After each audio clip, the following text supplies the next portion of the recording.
Have you ever considered that the solution to your health problems might be hiding in ancient food preservation techniques? That was certainly not on my radar when I was struggling with persistent digestive issues, low energy, and even mood swings that seemed to have no explanation. The day my refrigerator became a science experiment changed everything. 3 years ago, I was at my wit's end. Despite following mainstream nutrition advice, exercising regularly, and even trying various elimination diets, something still felt off. My gut was unpredictable. My energy fluctuated wildly, and I caught every cold that circulated through my office. That's when a chance conversation with my grandmother opened a door I never expected. "We never had these issues when I was young," she told me while watching me reach for yet another antacid. "We ate foods that were alive." I nearly dismissed her comment as nostalgia, but something about it stuck with me. Foods that were alive? What did that even mean? This curiosity led me down a rabbit hole of research that ultimately transformed my understanding of nutrition and revolutionized my health. The Forgotten Food Group. Fermentation is one of humanity's oldest food preservation methods, dating back thousands of years.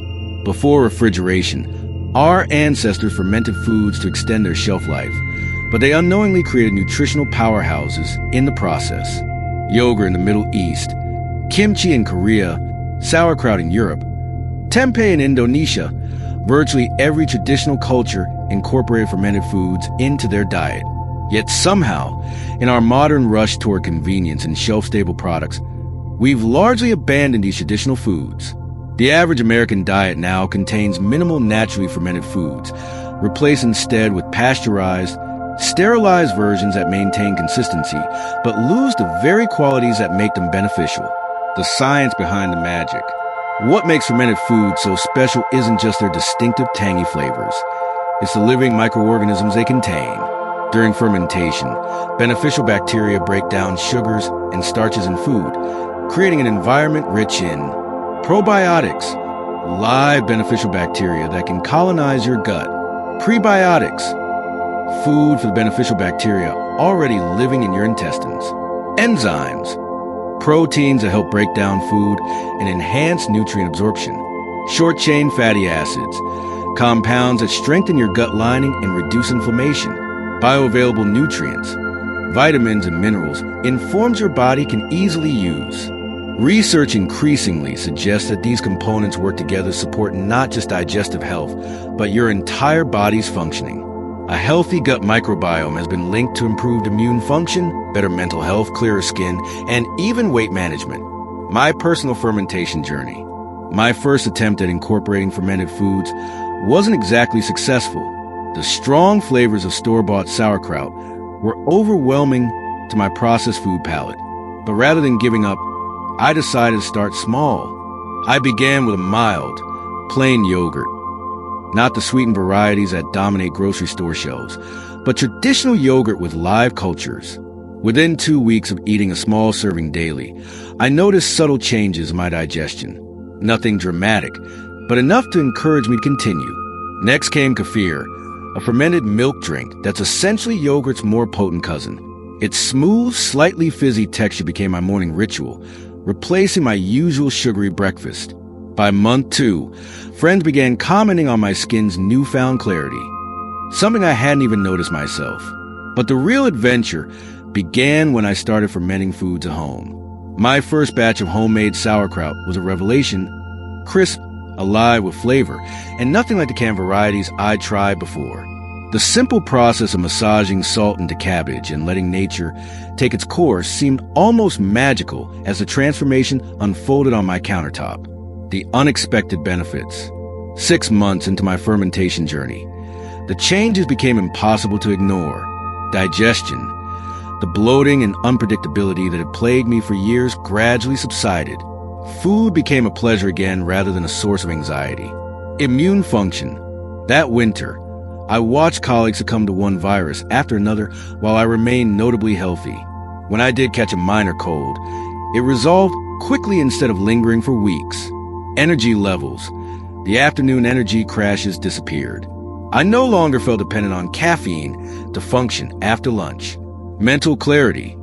Perhaps most surprisingly, my mood stabilized. The brain fog lifted, and I found myself thinking more clearly and feeling more balanced emotionally. Cravings. As my palate adjusted to the complex flavors of fermented foods, my desire for ultra-processed, sugary foods naturally diminished. I wasn't fighting cravings. They simply faded away. Scientists now understand that these benefits aren't coincidental. The gut-brain connection is real and powerful. About 70% of your immune system is located in your gut, and an estimated 90% of your serotonin, a neurotransmitter that regulates mood, is produced there. When your gut microbiome is balanced and diverse, these systems function optimally. Beyond the basics, exploring the fermentation universe. As my confidence grew, so did my fermentation repertoire. Beyond the well-known yogurt and sauerkraut, I discovered a world of possibilities. Kimchi. This Korean staple combines cabbage with radishes, garlic, ginger, and chili. The complex flavors make it perfect for adding dimension to simple rice bowls or eggs. Kombucha. This fermented tea beverage became my afternoon ritual, replacing sugary drinks with refreshing fizz and subtle sweetness. Miso. A fermented soybean paste that transforms ordinary soups into umami-rich experiences while delivering a dose of beneficial microorganisms. Tempeh. Unlike tofu, this fermented soybean product undergoes fermentation that breaks down the phytic acid in soybeans, making its nutrients more bioavailable and easier to digest. Sourdough bread. Even gluten-sensitive individuals often find traditional sourdough more digestible because the fermentation process pre-digests much of the gluten and phytic acid. Each new addition seemed to bring its own unique benefits, and the variety ensured I never grew bored with my new dietary pattern, making fermentation practical in modern life. The biggest misconception about fermented foods is that incorporating them requires completely overhauling your diet or spending hours in the kitchen. In reality, even small amounts can make a difference, and many options require minimal preparation. Here's how I made fermentation work in my busy life. Start small and be consistent. Just a few tablespoons of sauerkraut or kimchi with lunch, or a small cup of yogurt for breakfast, can begin shifting your gut microbiome. Combine convenience with homemade. I keep store-bought options, look for live cultures on labels. For busy weeks, but enjoy the process and superior flavor of homemade versions when time allows. Batch preparation. Spending a couple of hours on a Sunday setting up ferments provides ready-to-eat options for weeks or even months. Simple substitutions. Replacing conventional bread with sourdough, regular pickles with naturally fermented ones, or vinegar-based dressings with kefir-based alternatives introduces fermented foods without requiring new recipes. Common questions and concerns. As I share my experience with friends and family, certain questions consistently arise. Is it safe? Properly fermented foods are not only safe, but have been consumed for thousands of years. The acidic environment created during fermentation actually protects against harmful bacteria. That said, cleanliness and attention to proper techniques are important. What about salt content? While traditional ferments do contain sodium, the amounts per serving are typically modest, and the health benefits likely outweigh concerns for most people. For those monitoring sodium, there are lower salt fermentation methods. Can I take probiotic supplements instead? Supplements may have their place, but they typically contain only a few strains of bacteria. Fermented foods provide diverse microorganisms along with the nutrients and enzymes they produce during fermentation, a more complete package. What if I don't like the taste? Start with milder options like yogurt or water kefir and gradually introduce others. Your palate will adjust over time, and you may find yourself craving these foods as your body recognizes their benefits. The ripple effect. Perhaps the most unexpected outcome of my fermentation journey has been its impact beyond my personal health. What began as a desperate attempt to resolve digestive issues evolved into a passion I now share with others. The simple act of offering homemade kombucha to a curious friend or teaching a neighbor how to make their first batch of sauerkraut creates connections that transcend typical social interactions. There's something profoundly satisfying about participating in food traditions that have sustained humanity for millennia. In our disconnected, fast-paced world, the slow, attentive process of fermentation has become a form of mindfulness practice for me. A reminder that sometimes the best solutions are the ones that have been with us all along. Your turn to experiment. If you're intrigued but uncertain where to begin, consider these starter steps. Incorporate one store-bought fermented food this week. Look specifically for labels that indicate live cultures or unpasteurized. Try a simple homemade ferment like sauerkraut, which requires only cabbage, salt, and a jar. Be patient with both the process and your palate. The flavors may seem unusual at first if you're accustomed to highly processed foods.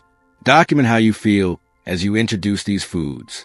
Small, subtle changes often precede the more noticeable ones. Remember that your gut microbiome is as unique as your fingerprint. What works wonderfully for one person may need adjustment for another. Listen to your body and adjust accordingly. My grandmother's casual comment about foods that were alive led me to one of the most significant health transformations of my life. In reclaiming this ancient wisdom and adapting it to modern life, I found a sustainable approach to health that continues to evolve and benefit me 3 years later. If you've been struggling with digestive issues, inconsistent energy, or just a general sense that your health could be better, perhaps the answer isn't in the latest diet trend or supplement. It might be in the wisdom of our ancestors, waiting patiently in a jar of bubbling vegetables on your counter. Don't forget to subscribe to my channel for more health journeys and practical tips. Have you tried any fermented foods? Comment below with your experiences or questions. I'd love to hear from you.